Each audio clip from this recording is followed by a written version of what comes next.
स्वागत है आपका अपने इस यूट्यूब चैनल में। तो आज के वीडियो में देखेंगे 10th क्लास का साइंस बायोलॉजी शुरू किए हैं, 7वां चैप्टर खत्म, 8वां चैप्टर आज देखेंगे जीव जनन कैसे करते हैं। तो चलिए, बाकी वीडियो ना देखे हो तो प्ले लिस्ट में जाइए, सारा वीडियो मिल जाएगा। आज शुरू करते हैं रिप्रोडक्शन यानी जीव जनन कैसे करते हैं। ठीक है, तो सबसे पहले समझ लेते हैं जनन होता क्या है और क्यों आवश्यक है। तो जनन यानी रिप्रोडक्शन के बारे में आप जानते होंगे। रिप्रोडक्शन मतलब समझ में आता होगा, जनन हुआ है तभी हम और आप है यहाँ पे दुनिया में। तो जनन क्या है? तो अपने जैसे कोई भी जीवधारी अपने जैसे जीव को उत्पन्न कर सकता है। तो अपने जैसे जीव को उत्पन्न करने का जो क्षमता है, जो प्रोसेस, उसी को जनन कहते हैं, रिप्रोडक्शन कहते हैं। ठीक है, तो जनन वह प्रक्रिया है, अगर डिफिनेशन लिखना चाहे तो आपको हम दिखाते चल रहे हैं। जनन वह प्रक्रिया है जिसके द्वारा सजीव अपने जैसे नए जीव उत्पन्न करता है। तो ये एक ऐसा प्रक्रिया है जिसके द्वारा क्या करता है, जीव अपने जैसा नया जीव उत्पन्न करता है। ठीक है, पृथ्वी पर जीवन की निरंतरता को बनाए रखने के लिए आवश्यक है। तो पृथ्वी पर जीवन को बनाए रखने के लिए जनन आवश्यक है। आप ही सोचिए, अगर जनन नहीं होता तो क्या होता, या आज के बाद अगर जनन होना बंद हो जाए तो क्या होगा। जितना भी सजीव है, सजीव का एक चीज फिक्स है कि जो भी सजीव है उसको एक दिन मरना है। तो यानी जितना भी जीव जंतु है जिसमें जान है, उसका जान एक दिन चले जाना है, माने खत्म हो जाएगा दुनिया से। तो जितना भी जीव है वो एक ना एक दिन तक खत्म हो जाएगा। और अगर जनन ना हो तब तो फिर दुनिया ही खत्म हो जाएगा। तो इसीलिए जनन आवश्यक है, इतना तो आप समझते होंगे। तो ये जनन में याद रखिएगा इतना सब बात को। ठीक है, का जनन होता है, जनन के प्रकार, जनन क्या है ये समझ में आया होगा। तो दो तरह का जनन होता है। जनन का प्रकार में अगर आवेंगे तो जनन को रिप्रोडक्शन कहते हैं, रिप्रोडक्शन इंग्लिश में। जनन दो प्रकार का होता है, एक ठो को बोलते हैं लैंगिक जनन, अलैंगिक जनन। अलैंगिक जनन एक, और एक हो गया लैंगिक जनन, लैंगिक जनन। अलैंगिक जनन को इंग्लिश में एसेक्सुअल रिप्रोडक्शन, एसेक्सुअल रिप्रोडक्शन, और ये हो गया सेक्सुअल रिप्रोडक्शन, सेक्सुअल रिप्रोडक्शन। तो यही दोनों जनन के बारे में, दो तरह का जनन होता है, पूरा विस्तार से पढ़ना है इस चैप्टर में। तो सबसे पहले समझेंगे अलैंगिक जनन। आज की वीडियो में अलैंगिक जनन को खत्म कर देंगे। अलैंगिक जनन का प्रकार कितना होता है, कौन कौन सा जीव अलैंगिक जनन करता है, सारा चीज को समझेंगे आज। और नेक्स्ट पार्ट में समझेंगे लैंगिक जनन यानी मानव में जनन कैसे होता है, उसको समझेंगे। ठीक है, तो चलिए शुरू करते हैं लैंगिक जनन, असेक्सुअल, एसेक्सुअल रिप्रोडक्शन। अलैंगिक जनन मतलब होगा एकल जीव, एकल जीव माने अकेला जीव अपने जैसा नया जीव उत्पन्न करेगा तो उसको कहते हैं अलैंगिक जनन। अकेला जीव अपने जैसा नया जीव उत्पन्न करेगा यानी जनन करेगा अकेले में, तो अलैंगिक जनन। और लैंगिक जनन में दो जीव होना जरूरी है, एक मेल और एक फीमेल, एक नर एक मादा, एक पुरुष एक स्त्री। तो जब दो नर और मादा दोनों मिल करके जनन करता है तो उसको बोलते हैं सेक्सुअल रिप्रोडक्शन यानी लैंगिक जनन। और जिसमें वैसा कोई ज़रूरत नहीं नर और मादा का, अकेला ही काफ़ी है जनन के लिए, तो उसको अलैंगिक जनन कहते हैं। जैसे आप पेड़ पौधों समझिए, पेड़ पौधा जैसे कोई टहनी काट करके लगा देते हैं तो उसमें क्या नर और मादा की जरूरत नहीं, नया पेड़ उग गया है। या बीज से कर देते थे, बीज में भी तो वैसा कोई जनन नहीं हुआ, नर और मादा कोई ही नहीं, कोई भी बीज हो तो उससे उत्पन्न हो गया पौधा, नया पौधा। तो इस तरह का जो जनन होता है उसको अलैंगिक जनन कहते हैं। और लैंगिक जनन में दो चीज आवश्यक है, दो नर और मादा का होना आवश्यक है, अकेला कुछ नहीं हो सकता। ठीक है, तो जितना भी जीव है, बड़ा जीव जितना भी जीवधारी है, सभी में लैंगिक जनन होता है। और जो सूक्ष्म जीव है, सूक्ष्म जीव और पेड़ पौधे, ये सब में होता है अलैंगिक जनन। ठीक है। तो चलिए शुरू करते हैं अलैंगिक जनन। तो अलैंगिक जनन आपको डिफिनेशन दिखा रहेंगे वहां पे। एकल जीव नए जीव उत्पन्न करता है। पहला बात याद रखिएगा अलैंगिक जनन में कि एकल जीव मतलब एक अकेला जीव जो है नए जीव उत्पन्न करता है, ठीक है। अलैंगिक जनन, अलैंगिक जनन में क्या होगा, एक अकेला जीव,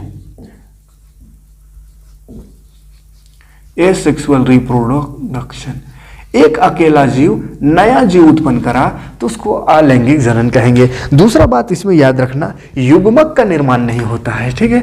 युग्मक का निर्माण नहीं होता। युग्मक, युग्मक क्या है आगे समझेंगे विस्तार से, लेकिन अभी थोड़ा सा समझ लीजिए। युग्मक का इसमें निर्माण नहीं होता। युग्मक कहा जाता है, जैसे लैंगिक जनन में पढ़ेंगे, नर युग्मक एक होता है, नर युग्मक, और एक होता है मादा युग्मक, मादा युग्मक। तो नर युग्मक जैसे मानव में, इंसान में या बड़े जीव जंतु में नर युग्मक जो होता है उसको शुक्राणु कहते हैं। शुक्राणु नर युग्मक हो गया, अंडाणु हो गया, अंडाणु मादा युग्मक। तो ये दोनों होना आवश्यक है लैंगिक में। अलैंगिक में किसी प्रकार का कोई युग्मक नहीं होता है, ठीक है। युग्मक इसी को कहते हैं। उसके बाद इसमें देखिए नए जीव पैतृक जीव के समान या समरूप होता है। नया जीव जो है पैतृक जीव, पैतृक जीव मतलब जिस जीव से ये बना उसका हूबहू रहेगा, उसी के समान और उसी का समरूप एक जैसा रहेगा, ठीक है।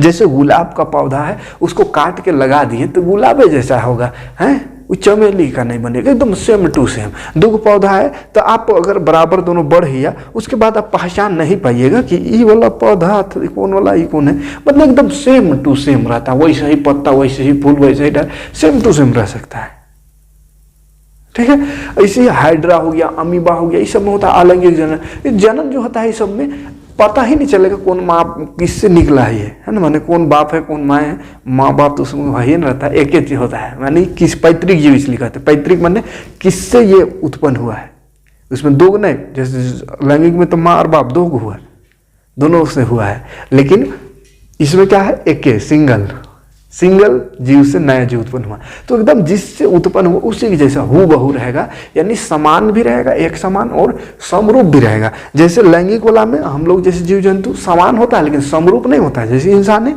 समरूप माने एक के रूप का सब नहीं रहता है, सब एक ही रहता तो पहचान नहीं सकते कौन कहाँ है, सब कुछ ना कुछ फर्क होता है सब में, लेकिन इसमें किसी प्रकार का ऐसा कोई फर्क नहीं रहता है, ठीक।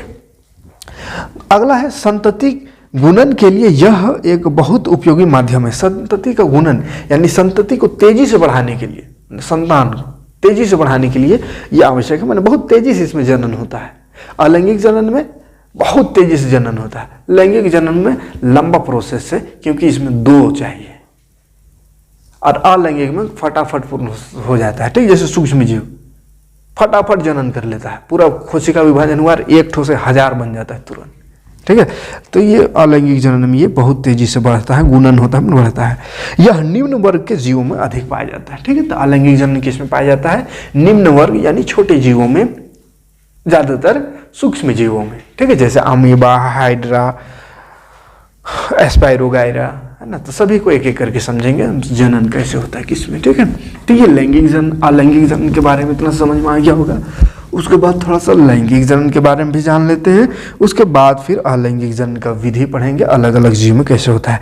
तो लैंगिक जनन क्या है, एकल जीव, दो एकल जीव माने नर और मादा दोनों मिल करके नया जीव उत्पन्न करता है तो उसको लैंगिक जनन कहते हैं। ये पहले बता चुके हैं, आप देख सकते हो वहां पे। इसमें युग्मक होता है, दो युग्मक होता है, एक नर युग्मक एक मादा युग्मक, अभी बताए थे। नर युग्मक, नर में जो युग्मक पाया जाता है शुक्राणु, उसको नर युग्मक, मादा में युग्मक रहता है अंडाणु, उसको मादा युग्मक कहते हैं, ठीक है। तो इसमें युग्मक होता है, और इसमें नया जीव जो है अनुवांशिक रूप से पैतृक जीव यानी अपना माँ बाप जिससे उत्पन्न हुआ वो उसके समान तो होता है, उसके जैसा ही रहेगा, हाथ पैर नाक नक्शा रहेगा उसके जैसे, लेकिन समरूप एक के रूप का एकदम नहीं रहेगा, ठीक है, हूबहू नहीं रहेगा, ठीक।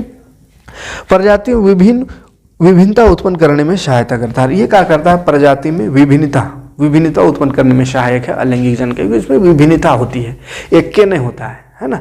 सब अगर एक ही रहता, मायो बाप जैसा हुआ है वैसे एकदम हूबहू आ जाता तो फिर गड़बड़ा नहीं, तो पहचान भी नहीं करता कौन कौन है। तो एकदम हूबहू नहीं रहता है। तो इससे क्या विभिन्नता उत्पन्न करने में सहायक है। और ये उच्च वर्ग के जीव में होता है। उच्च वर्ग माने थोड़ा ऊपर, जिससे स्तनधारी बड़े जीवों में, है ना। तो अलैंगिक जनन का विधियों को समझते हैं। लैंगिक जनन को नेक्स्ट पार्ट में समझेंगे। अलैंगिक जनन में पहला देखिएगा तो विखंडन होता है। विखंडन, विखंडन एक होता है विखंडन। तो ये विखंडन क्या होता है?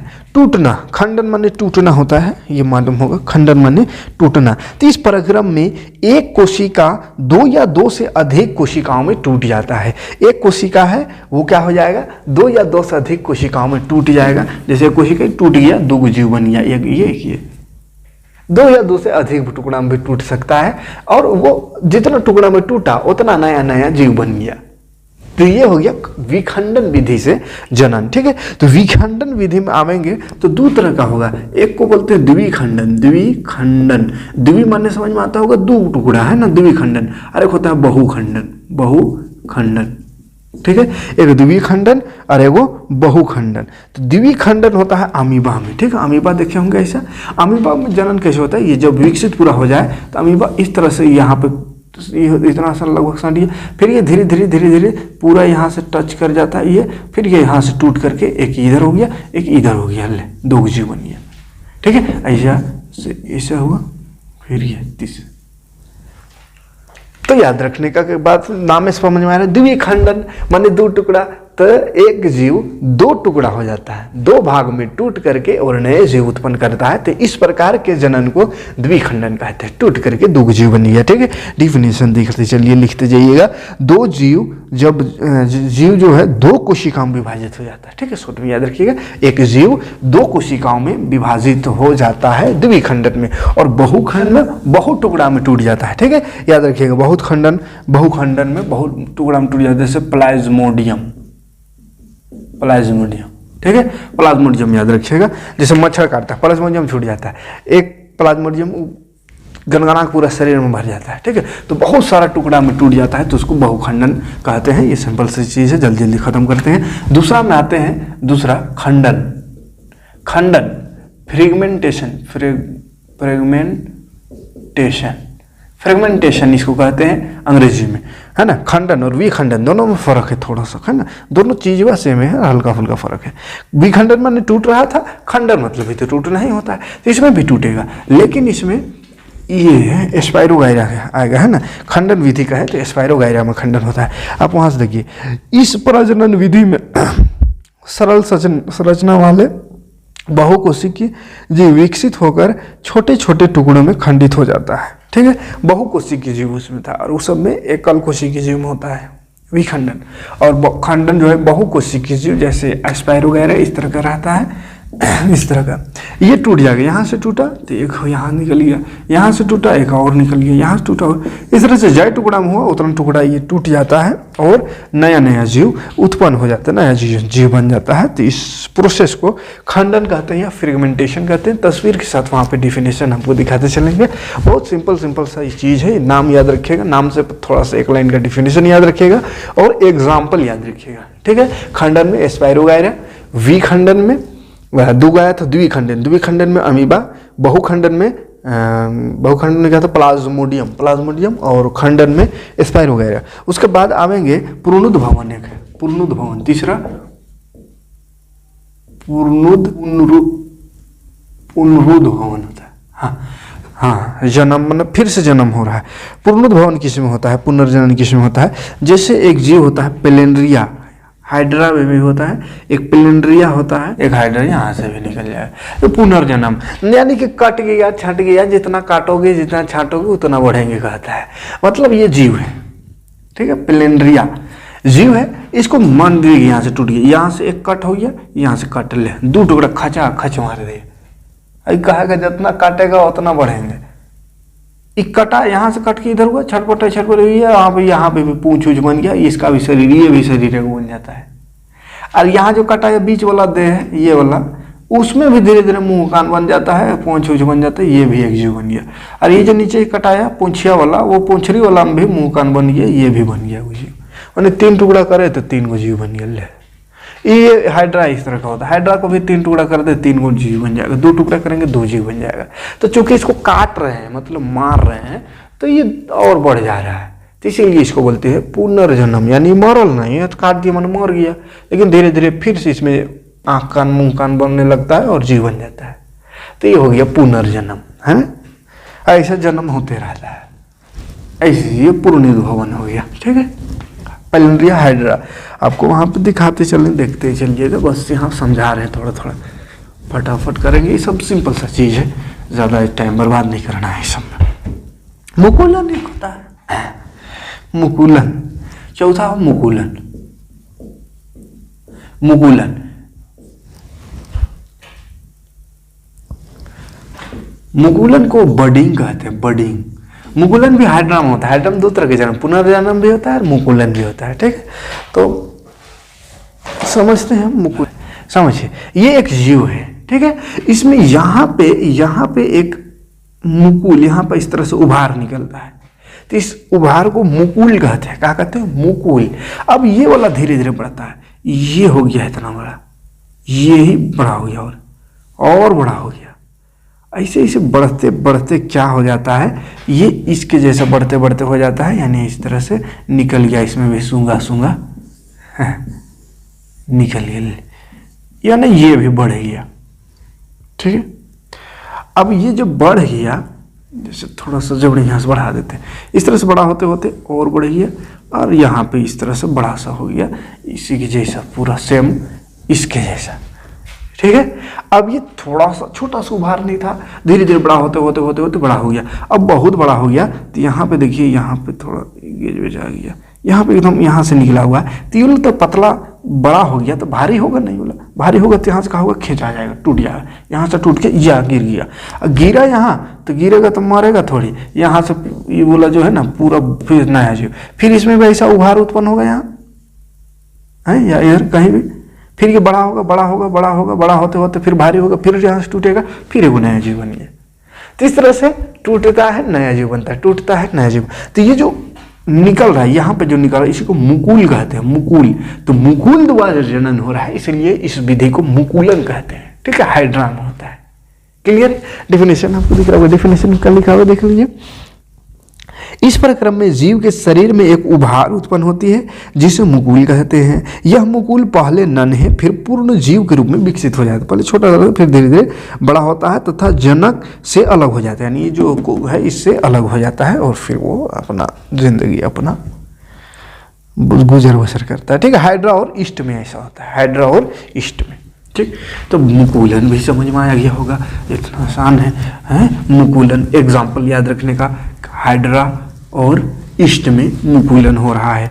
उसके बाद बीजाणु समासंग, 5 नंबर में बीजाणु समासंग एक स्पोर फॉर्मेशन। ये क्या होता है, ये थोड़ा समझिए। यहाँ पे क्या होता है, एक इस तरह से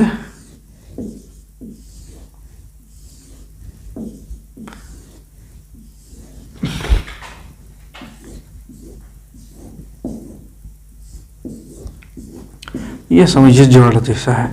ठीक है, इसको बोलते हैं स्पोर, है ना। इसमें बीज रहता है, इसमें बीज रहता है, ये इसमें बीज भरल है। अभी क्या होता है, धीरे धीरे धीरे धीरे बड़ा होता है तो क्या हो, फटेगा ना, कि फट जाता है। ठीक है, ये फट गया, अभी फट गया तो यहाँ से बीज जो है गिर जाता है। ठीक है, और बीज गिर करके जो बीज गिरा तो उससे नया पौधा उत्पन्न। ठीक है, तो इसको बीजाणु समूह कहते हैं। देखिए डेफिनेशन, कुछ जीवों के तंतुओं के सिरे पर बीजाणु धानी होता है। ये बीजाणु धानी बनती है जिसमें बीजाणु होते, बीज होते। बीजाणु गोल संरचना होती है जो एक मोटी भीति की सुरक्षित होते हैं, मतलब मोटा सा एक दीवार में सुरक्षित रहता है। अनुकूल परिस्थिति मिलने पर बीजाणु वृद्धि करने लगते हैं। ठीक है, तो ये जो बीजाणु है यानी बीज कहा जाए तो बीज कह सकते हैं, ये फटता है, गिरता है और नया यहाँ से उत्पन्न होने लगता है। ठीक है, तो ये एक विधि है, तो कोई दिक्कत नहीं है। राइजोइड है ना, राइजोइड या राइजोबियम जीवाणु में से पूरा ये एक विधि हो गया बीजाणु समासन। और एक और विधि देखते हैं कायिक प्रवर्धन, 6वां नंबर में कायिक प्रवर्धन। इसमें कायिक प्रवर्धन, कायिक प्रवर्धन माने काया, वेजिटेशन प्रोपागेशन, वेजिटेशन प्रोपागेशन, कायिक प्रवर्धन। इसमें क्या होता है, इसमें कुछ पौधों के नए पौधों का निर्माण उसके कायिक भाग से कराया जाता है। उसके कायिक भाग यानी उसका काया, कोई भी अंग को काटे पौधा का, जैसे टहनी काट के उसको लगा दिया लग जाता है, ठीक है, या जड़ को लगा दिया लग जाता है, या पत्ता को लगा दिया लग जाता है। तो इस तरह का विधि जो भी है उसको कायिक प्रवर्धन कहते हैं, ठीक है। तो ये सबसे विधि से आप वाकिफ ही होंगे, बहुत बढ़िया से देखे होंगे, है ना। कुछ पौधों में नए पौधों का निर्माण उसके कायिक भाग जैसे जड़, तना, पत्ती आदि से हो जाता है, या तो जड़ से, तना से, पत्ता से नया जीव उत्पन्न हो जाता है, तो इसको कायिक प्रवर्धन कहते हैं। जैसे जड़ द्वारा होता है डहलिया, शकरकंद, ये सब में। तना द्वारा होता है आलू, अदरक में। पत्ती द्वारा होता है ब्रायोफिलम की पत्तियों में, उस पत्ती को फेंक देंगे, पत्ता से नया पौधा उत्पन्न हो जाता है। कृत्रिम विधि रोपा जाता है आम को, कतरन, गुलाब को कतरन किया जाता है, लेयरिंग, चमेली को लेयरिंग किया जाता है, ठीक है। तो ये सब हो गया। कायिक प्रवर्धन का जो लाभ है, क्या लाभ है, तो बीज उत्पन्न ना करने वाले पौधों को उसका नया जीव उत्पन्न किया जा सकता है, नया पौधा बनाया जाता है। जैसे कोई बहुत सारा पौधा जिसमें बीज ही नहीं होता है, अब बीज नहीं होगा तो उसको फिर नया पौधा कैसे लगाएंगे। तो यही उपाय है, या तो जड़ से, या तना से, या पत्ता से, जिससे वो होता है। सभी चीज से नहीं होता है, सबका पत्ता लगा देंगे तो नया पौधा नहीं उत्पन्न होगा। कोई जड़ से उत्पन्न होगा, कोई तना से, कोई पत्ता से, कोई बीज से। तो जिसका बीज ना हो तो कायिक प्रवर्धन, काया उसका काया यानी कि उसके अंग को काट करके लगा सकते हैं, जिससे कि नया पौधा बन सकता है। नए पौधे आनुवंशिक रूप से जनक के समान होता है। इसमें क्या होता है कि इसको काट के लगाएंगे एकदम सेम टू सेम उसी के जैसा रहेगा। बीज रहित फल उगाने में मदद मिलता है, जिसमें बीज ना हो ऐसे फल उगाने में मदद मिलता है इस विधि से। पौधे उगाने का सस्ता और आसान तरीका है, ठीक है। जैसे कलम करके लगा दिए, तुरंत देखिए थोड़ा सा छोटा सा पत्ता पौधा रहता है, बेचान नर्सरी सब में फलल रहता है। कैसे फल रहता है, तो फला हुआ जहाँ था उसी से काट के उसको लगाया गया है, वहीं पर कलम करा गया हुआ है, तो इसलिए फला हुआ रहता है। तो ये सब बहुत आसानी से मतलब नया पौधा बनाया जा सकता है, सस्ता पड़ता है और आसान तरीका है, जल्दी फल भी देगा। तो ये था अलैंगिक जनन, कोई दिक्कत नहीं होनी चाहिए। लैंगिक जनन में आते हैं, लैंगिक प्रजनन में आते हैं, ये सब समझ में आ गया होगा। लैंगिक प्रजनन को समझते हैं। पौधों में लैंगिक प्रजनन कहाँ कहाँ होता है, कैसे होता है, उसको समझेंगे। उसके बाद फिर मानव में प्रजनन नेक्स्ट पार्ट में देखेंगे। तो लैंगिक प्रजनन, आप ये डिफिनेशन तो जान ही गए होंगे। लैंगिक प्रजनन नर और मादा युग्मक के मिलने से होता है। दूसरा, नर और मादा युग्मक के मिलने के प्रक्रम को निषेचन कहते हैं। तो जहाँ पे नर और मादा, याद रखिएगा सब एक एक बिंदु को, नर और मादा का युग्मक जो मिलता है, यानी शुक्राणु और अंडाणु जैसे मिलता है, तो मिला तो उस प्रोसेस को, उसको निषेचन कहते हैं, ठीक है। अंडाणु और शुक्राणु मिल गया, नर और मादा दोनों का युग्म आपस में मिल गया, तो उसको क्या कहते हैं, उस प्रोसेस को निषेचन, इंग्लिश में फर्टिलाइजेशन, ठीक है। ये सब बात याद रखेंगे, कहा कि हर बात में ये आएगा तो समझना होगा। संतति में विभिन्नता उत्पन्न होती है। लैंगिक प्रजनन क्या होता है, संतति जो होता है उसका संतान, उसमें विभिन्नता उत्पन्न होती है, ठीक है। थोड़ा थोड़ा विभिन्नता होते चला जाता है, ठीक है। कोई जरूरी नहीं कि माँ बाप एकदम सीधा साधा शरीफ है तो बेटो रहेगा, एक नंबर का बिगड़ेल भी रह जाता है, माने विभिन्नता होती है, ठीक है।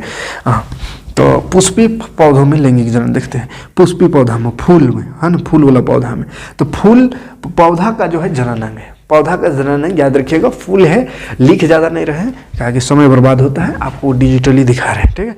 फूल जो है पौधे का जनन अंग है, पौधे का जनन, फूल द्वारा जनन अंग फूल है, फूल से होता है। एक फूल का मुख्य भाग क्या क्या है, तो बाह्य दल जो बाहर वाला है, पंखुड़ी, स्त्री केसर और पुंकेसर, ये 4 मुख्य भाग है। फोटो आप फूल का देखिए, बाह्य दल जो बाहर वाला रहता है, पत्ता टाइप का फूल सबसे किनारे वाला, फिर पंखुड़ी हो गया, पुंकेसर और स्त्री केसर, ठीक है। और फूल का प्रकार देखेंगे तो 2 प्रकार का फूल होता है।